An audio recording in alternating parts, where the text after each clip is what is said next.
Hello दोस्तों, स्वागत है आपका मेरे चैनल BSR स्टडी पर। आपको इस चैनल पर जीव विज्ञान की क्लास फ्री में दी जा रही हैं, साथ में नोट्स भी फ्री दिए जा रहे हैं।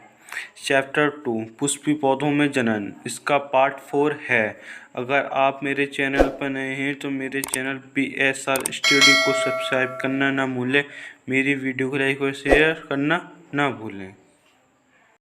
द्वितीय निषेचन होता क्या? द्वितीय निषेचन की हेडिंग पढ़ाने से पहले मैं आपको इसका एक चित्र समझा देता हूँ। अगर आपने ये समझ लिया तो द्वितीय निषेचन जो है वो आपको पूरी तरह समझ में आ जाएगा कि द्वितीय निषेचन होता क्या है। हम इसे पढ़ने से पहले मैंने आपको इसके पिछले भागों में बताया था, जो परागकण होते हैं, परागकण जो वर्तिकाग्र पर पहुँचते हैं, वर्तिकाग्र पर पहुँचने के बाद जो परागकण होते हैं, परागकण वर्तिकाग्र पर कई प्रकार से पहुंच सकते हैं। वो मैं पहले आपको बता चुका हूँ। मतलब कई प्रकार से जल जंतु परागकण, स्वपरागकण, परपरागकण, ठीक है ना, वो यहाँ पर पहुंच जाते हैं। यहाँ पर पहुंचने के बाद यहाँ पर वर्तिकाग्र पर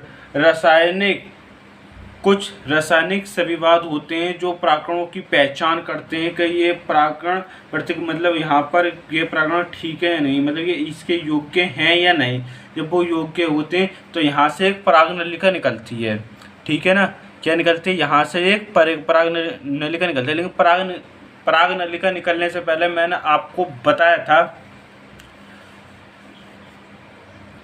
लघु बीजाणुओं की संरचना। इस पर यहाँ पर के छोटे छोटे यहाँ पर क्या होते हैं, ये पोज होते हैं। तो ठीक है ना, जो के पोज होते हैं, इन पोजों को हम क्या बोलते हैं? इन पोजों को हम जनन छिद्र बोलते हैं। इसके अंदर दो केंद्र पाए जाते हैं, एक वर्तिक केंद्र और एक जनक केंद्र। अगर क्या आपको समझ में नहीं आ रहा है, इसके पिछले वीडियो में ये चीज़ मैं बता चुका हूँ, ठीक है ना। जबकि केंद्र होते हैं तो पराग नलिका इनके अंदर से यहाँ पर निकलती है, ठीक है ना। ये वर्तिका जब परागण यहाँ से निकलते हैं, ठीक है, परागण यहाँ पर आते हैं तो ये क्रिया प्रारंभ हो जाती है। तो इसके द्वारा यहाँ से क्या होते हैं, यहाँ से एक पराग नलिका निकलती है, वो पराग नलिका बीजांड में पहुँच जाती है, ठीक है। वो पराग नलिका बीजांड में पहुँच जाती है। जो परागण योग्य होते हैं इसके, वो बीजांड में आ जाते हैं। लेकिन आने से पहले जो यहाँ पर जो ये जनन केंद्र था, ठीक है, क्या था ये जनन केंद्र? ये जनन केंद्र दो नर युग्मक बना लेता है, ठीक है। क्या ये दो नर युग्मक बना लेता है? ये दो नर युग्मक बना लेता है, नर युग्मक। जनक केंद्रक वर्तिकाग्र पर पहुंचने के बाद दो नर युग्मक बना लेता है और वर्तिक केंद्रक यूं की यूं ही रहता है। जब ये बीजांड में, जब पराग नलिका जब बीजांड में आ जाती है तो मैंने आपको बताया था कि एक तो होता है आपका इसमें अंडकोशिका, ठीक है ना, जो कि बीच में होती है। क्या होती है कि आपकी अंडकोशिका होती है बीच में, और जो साइड में होती है, ये साइड में आपकी सहायक कोशिका होती हैं। जो दो नर युग्मक हैं वो एक तो अंडकोशिका के साथ में संलयन कर लेता है, जिसे हम द्विगुणन युग्मनज कहते हैं। लेकिन उसके बाद जो मैंने आपको बताया था इसमें, तो फिर एक भ्रूण कोष से, मतलब जो नर युग्मक है एक भ्रूण कोष से संलयन कर लेता है, जिसे हम प्राथमिक भ्रूणकोष केंद्र कहते हैं, ठीक है। क्या? जिसे हम प्राथमिक भ्रूणकोष केंद्र कहते हैं। इस तरह से इसका संलयन होता है। लेकिन एक साथ में इसकी दो चीज़ों का संलयन होता है, ठीक है। एक साथ दो चीज़ों का जनन होता है। एक तो होता है आपका अंड कोशिका के साथ में और एक होता है आपका भ्रूण कोश के साथ में, ठीक है ना। तो हम इसलिए इसे द्वितीय निषेचन क्रिया कहते हैं, ठीक है। क्या कहते हैं? द्वितीय निषेचन क्रिया कहते हैं। अब मैं आपको इसे थ्योरी के द्वारा पढ़ाऊंगा तो आपको और भी जल्दी समझ में आ जाएगा, ठीक है। द्वितीय निषेचन होता क्या है? नर एवं मादा जनन इकाइयों या यूमनों के संयोजन की क्रिया निषेचन कहलाती है। जहाँ पर नर और मादा जो मिलते हैं उनके संलयन की जो क्रिया होती है उसे ही हम निषेचन कहते हैं या द्वितीय निषेचन कहते हैं। पुष्पी पौधों में यह क्रिया परागणों द्वारा निर्मित तथा नर युग्मकों तथा बीजांड में स्थित बना अन्य कोशिकाओं में स्थित संयोजन द्वारा होता है। कि ये किसके द्वारा होता है? पुष्पी पादपों में जो परागण होते हैं बीजांड में जाकर जो संलयन हो जाते हैं, उसके द्वारा ये क्रिया होती है। इस घटना को सर्वप्रथम स्टार्डबर्गर 1884 में बताया था। नर तथा मादा के युग्मक के स्वरूप द्विगुणित अर्थात 2n नंबर होता है, जो आगे चलकर के ये मृत कोशिका होती हैं। यह क्रिया पुष्पी पादपों में निषेचन की क्रिया निम्न चरणों में संपन्न होती है। परागकण का वर्तिकाग्र पर जमना या अंकुरण होना। जैसे मैंने बताया था, जो परागकण है वो किसी के द्वारा स्वयं परागण पर परागण के द्वारा वर्तिकाग्र पर पहुंचते हैं, ये वो क्रिया है, ठीक है ना। स्त्री केसर पर जब कोई परागण गिरता है तो वर्तिकाग्र पर स्थित रासायनिक संविधान उसकी पहचान करते हैं कि यह परागण योग्य है या नहीं। इसके बाद योग्य जो परागण होते हैं वह वर्तिकाग्र पर उपस्थित पदार्थ को छोड़कर उड़ जाते हैं, जिनसे आगे चलकर परागनलिका का विकास होता है। परागनलिका वर्तिकाग्र पर प्रवेश कर जाती है, ठीक है, क्या वो वर्तिकाग्र में प्रवेश कर जाती है। उसके बाद परागनलिका का बीजांड में प्रवेश करना। वो बीजांड में किस तरह प्रवेश करती है? अधिकांश आवृतबीजी पौधों में परागनलिका वर्तिकाग्र से होती हुई बीजांड के द्वार पर पहुंच जाती है, पर और इसी समस्त परागनलिका में स्थित जनन केंद्र 2 नर युग्मक विभाजित हो जाते हैं। मैंने ये बताया था क्या, जो जनन केंद्र होते हैं वो 2 नर युग्मक में विभाजित हो जाते हैं। परागनलिका का भ्रूणकोश में प्रवेश करना। परागनलिका में उपस्थित 2 नर केंद्रक जिनमें से आगे चलकर प्रवेश करके बीजांड द्वार द्वारा भ्रूणकोश प्रवेश कर जाते हैं।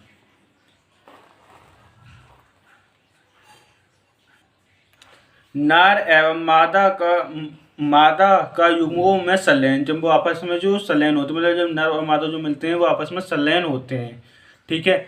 आवर्तबीजी भ्रूणपोष में एक नर युग्मक अंडकोशिका से संयोजन करके द्विगुणित युग्मनज का निर्माण करता है। इस क्रिया को युग्मक कहते हैं तथा दूसरा नर युग्मक द्वितीय केंद्र के साथ मिलकर त्रिगुणित 3n भ्रूणकोश का निर्माण करता है। जो कि 3n है, जो मैंने बताया था आपको, जो भ्रूण होता है, जो भ्रूण और जबकि आपस में जबकि मिलते हैं एक नर युग्मक, जो आपने देखा होगा, जिससे आपका बनता है प्राथमिक भ्रूणकोश केंद्रक, ठीक है, उसे ही 3n, क्योंकि उसमें 2 केंद्रक होते हैं और एक केंद्रक जाके ये मिल जाता है, तो ये 3n बन जाते हैं, त्रिगुणित भ्रूणकोश बन जाते हैं। यह क्रिया प्रसंलयन कहलाती है और इस प्रकार के निषेचन को दोहरा निषेचन कहा जाता है। युग्मन के फलस्वरूप युग्मनज भ्रूण का निर्माण करता है, तब त्रिसंलयन के फलस्वरूप बना त्रिगुणित केंद्रक 3n केंद्रक भ्रूणकोश का निर्माण करता है, जो भोजन का आग्रह करता है। इस भ्रूण को पोषण प्रदान करता है। जो भ्रूणकोश होता है वो भ्रूण को क्या करता है, वो भोजन प्रदान करता है। अब आते हैं द्वि निषेचन का महत्व। द्वि निषेचन का महत्व क्या होता है? इसे पढ़ाने से पहले मैं आपको चित्र को एक और बार समझा दूंगा। आपको चित्र एक बार समझा दूंगा तो आपको बहुत अच्छी तरीके से समझ में आ जाएगा, क्योंकि आपने थ्योरी पढ़ चुके हैं। अब कोई परागकण जब वर्तिकाग्र पर पहुंचता है तो रासायनिक संविवाद के द्वारा अगर वो मतलब बीजांड के अंदर जाने के योग्य है तो वो अंदर आ जाता है, एक परागनलिका निकल आती है। और मैंने बताया था आपको पहले, इसमें 2 केंद्रक होते हैं, जो जनन केंद्र और एक वर्धित केंद्र। जो जनन केंद्रक होते हैं वो दो युग्मों में विभाजित हो जाते हैं, 2 नर युग्मक बना लेते हैं। यहाँ पर ये 2 नर युग्मक बन जाते हैं। जबकि वर्तिकाग्र में जब प्रवेश करते हैं तो एक भ्रूणकोश के साथ संलयन हो जाता है और एक अंडकोशिका के साथ, जो कि आपके एक बीच में अंडकोशिका होती है, तो इसे तो बोलते हैं द्विगुणन युग्मनज। ये होता है आपका 2n। उसके बाद जो होता है प्राथमिक भ्रूणकोश केंद्र, जो भ्रूण होता है कि आपको होता है 3n, ठीक है। त्रिसंलयन जो भ्रूणकोश होता है, जो कि द्विगुणित युग्मनज है, इससे बनता है आपका भ्रूण। तो जो भ्रूणकोश है, भ्रूणकोश मतलब भ्रूणपोष भ्रूण को पोषण प्रदान करता है। इसे ही दोहरा निषेचन कहते हैं, क्योंकि इसमें निषेचन की क्रिया मतलब दो निषेचन की क्रिया एक साथ होती हैं, तो इसे इसलिए दोहरा निषेचन कहते हैं। निषेचन का महत्व नंबर 1, इसके द्वारा नर जनन के लक्षण भी भ्रूणपोष में पाए जाते हैं जो भोजन के लिए उपयोगी होती हैं। नंबर दूसरा है इसमें, तीसरा लिखा है, सॉरी ये दूसरा ही है, यहाँ पर गलती से तीसरा लिखा है।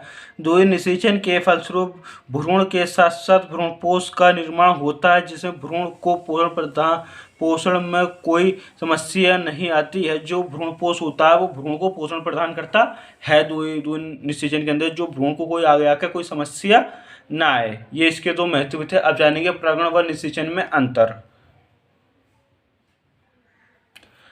परागण व निषेचन में अंतर क्या होता है? परागण और निषेचन। नंबर परागण के अंदर परागणों का वर्तिकाग्र तक पहुंचने की क्रिया परागण कहलाती है। नर तथा मादा युग्मकों का युग्मन निषेचन कहलाता है। नंबर सेकंड इसमें यह अनेक माध्यमों से होती है जैसे वायु, जल, कीट आदि। इसमें माध्यम की आवश्यकता नहीं होती है। यह क्रिया बीजांड के बाहर होती है, यह क्रिया बीजांड के अंदर होती है। जो परागण होते हैं वो बीजांड के बाहर होते हैं, और आपको पता है जो निषेचन क्रिया होती है वो किसके अंदर होती है? बीजांड के अंदर होती है। उसके बाद है यह एक बाह्य व भौतिक प्रक्रिया है, यह आंतरिक और जैविक प्रक्रिया है।